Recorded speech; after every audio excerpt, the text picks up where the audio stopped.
All right, welcome back. Now that we know about cost-benefit analysis and what makes a good trade, that is that what you're trading for is worth more to you than what you're giving up. So if I buy a car for $10,000, well, that car is worth more to me than the $10,000. And the person that I'm buying the car from, the $10,000 is worth more to them than the car that they're selling me. So both sides win. Now, this happens not just with individuals, but with companies around the world and companies from different countries. So as our economy has grown and the world has become more integrated with the internet and planes and being able to travel back and forth across the world really quickly, international trade has become more and more pronounced. So we have what they call a global economy. It means an economy in which actions anywhere in the world can affect anybody. When the Great Depression happened, it sent the entire world, it started in the United States, but it sent the entire world into a Great Depression because everybody was so interlinked. And just an example of how interlinked we are is we have common products around us every day that are created in different countries, that are from different areas of the world. BP gas stations are from Britain, British Petroleum, that's what BP stands for. Sony's from Japan, Volkswagen's from Germany. 7-Up is made in Britain. Nestle Crunch is Switzerland.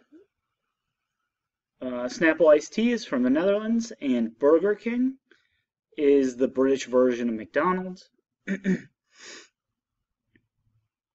Just to illustrate how interconnected all countries are. Now, when we talk about economics in general, we're going to talk about two types of interactions. Small-scale interactions is what we're going to be referred to as microeconomics. This is what we're going to focus most of our time on, is microeconomics. It's the easier of the two to understand, to really grasp. This has to do with supply and demand and small markets and setting price. So this deals with behaviors and choices as they relate to small units, individual community, individual interactions, me buying a car, you going to the grocery store, which grocery store in your neighborhood has the best prices, things like that.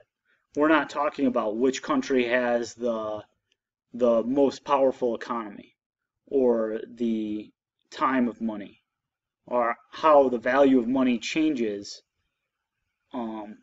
depending on what time zone you're in. Those are macroeconomic questions. Those are big, very complicated, like advanced economics questions. Macroeconomics deals with behaviors as it relates to the entire economy. We'll talk about some macroeconomic stuff, but not in great detail. There are entire courses in college dedicated just to macroeconomics, and it does get very complicated. So we'll stick with microeconomics as it's easier to illustrate and easier to understand, and give you a good base before you go on to learn about more complex ideas in economics.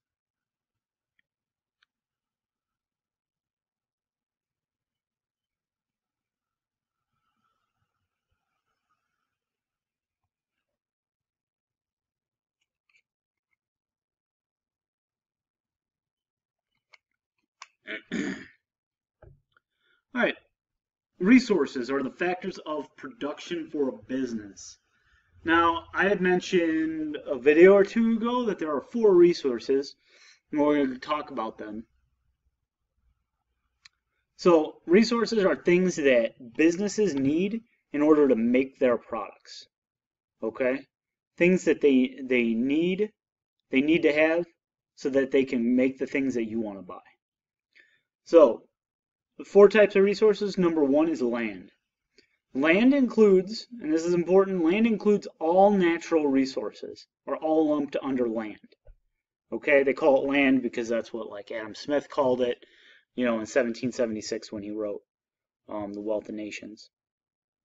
Land is all natural resources, so minerals, waters, land, animals, trees, etc., etc.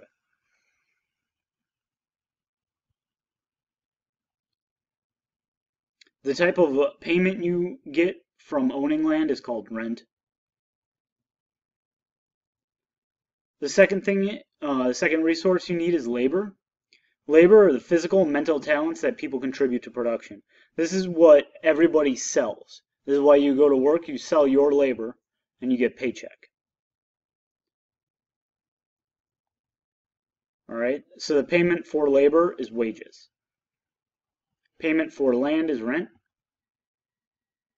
The third resource is capital. These are human-made goods that are further production. This could be a number of things. One, any machines used to produce something. So if we're working for a lumber company, if I have land to get trees, okay, trees are on the land, then I hire some people to cut down the trees, that's my labor. Then I have capital. Capital I have is, one, the money to pay the labor, money to pay people to cut down the trees, and two, the other capital are bulldozers and chainsaws and things like that to cut down the trees, cables and whatever people use to remove trees from land.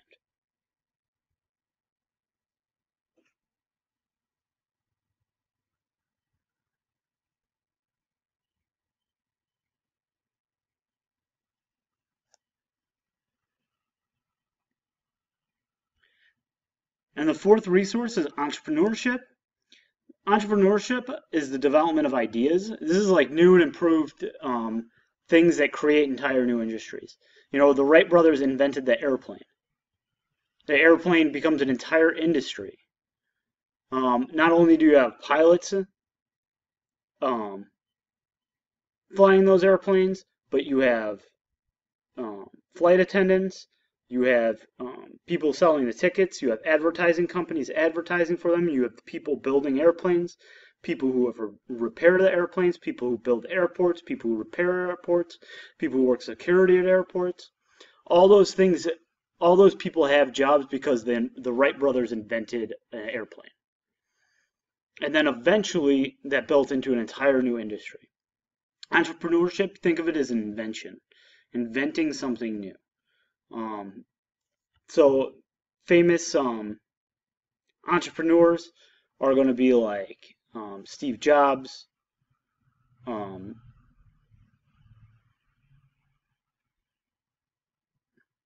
Bill Gates, people like that who've actually invented things and create new industries.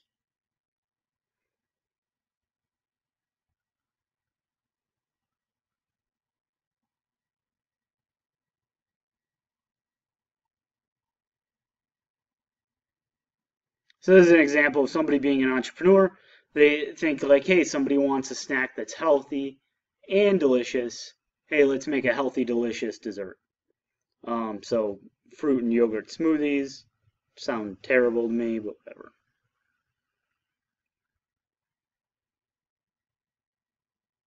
So if you're going to make fruit and yogurt smoothies, what land resources do you need?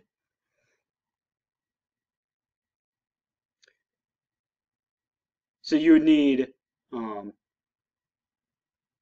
dairy cows, some sort of farm to create the yogurt. What capital sources do you need? You would need human capital. You would need to know what makes a makes a smoothie healthy, you'd need to know business skills to open your own business, and then you would need physical capital, which are like objects in the store. So tables, chairs, smoothie making equipment, counters, a register, things like that. So you need human capital, which are like skills, knowledge, and then you need physical capital, which are actually things. And finally, you would need what labor resources you would need. You would have to hire somebody who wants to be a cashier, server, or I don't know, frozen yogurt making specialist.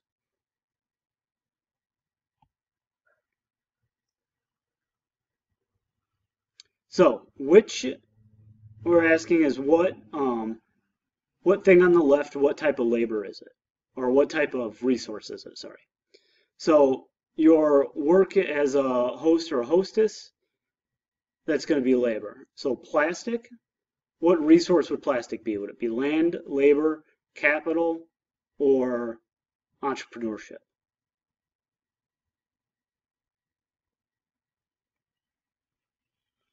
Be capital, because plastic is something used to used as a material to make other things to sell people. Inventing the iPhone would be entrepreneurship. A computer is capital because it allows you to create things that you sell. Me teaching econ, that's my labor. Crude oil is land. Crude oil is land. That's before it's refined. After it's refined into gas, then it becomes capital. And cattle is land, obviously, because they are an animal.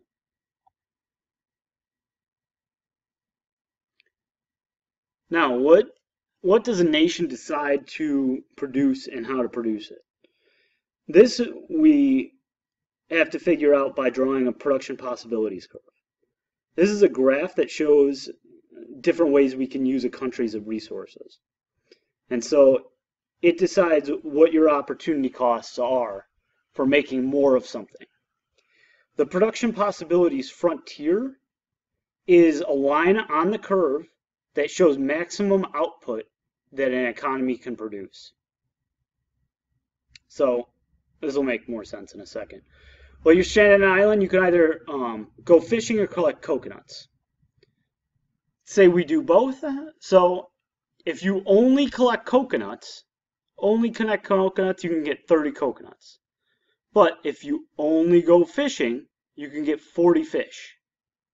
But if you split up your time between them, you can make 25, you can find 25 coconuts while still catching 20 fish. So you have to give up 20 fish and you get 25 coconuts.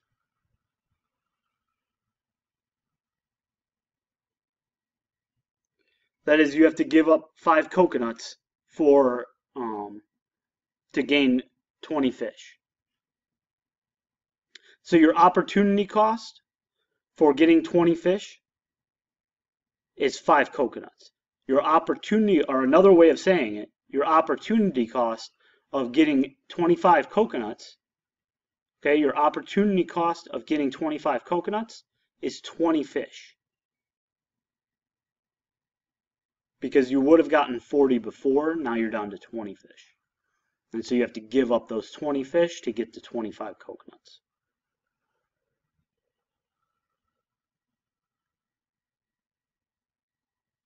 And that's it.